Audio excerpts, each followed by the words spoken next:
I remember once I was lucky enough to be at the audience in one of the TED conferences, and it'd been a long day. They have 70 speakers over 4 days, so your brain is quite fatigued. And this guy comes onto stage and he starts speaking about spectrography and gases and telescopes and space and all of these things. And it was so heavy and mathsy that at some point my brain just gave up and I stopped listening. And right near the end of the presentation, this guy, he all of a sudden said, and that's, ladies and gentlemen, how I can categorically will be able to prove to you in 10 years if aliens exist in another planet, or if there's life on another planet.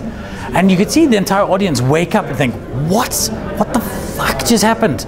And if it was me, I would have opened with that. I wanted to walk up and say, start that whole thing again, but open with that line. Kick off with something like, hey, TED 2019, I'm so excited to be here today to tell you to finally answer for the first time ever the question, is there life on another planet?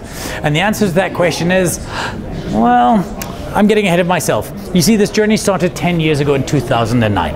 And if he could have premised his story that we're seeing the beginning of something that's answering a very fundamental question that people care about, then he would have hooked me early, and then I would have worked through the heavy stuff he's providing, because he was taking me down a heavy pathway to somewhere I really wanted to go. But if it's looking like a really, really heavy pathway and I don't know what's at the end of it, then he's not giving me a reason to work through it. And so he failed. I had to go back later and go to TED.com and download the video to watch it to get the story.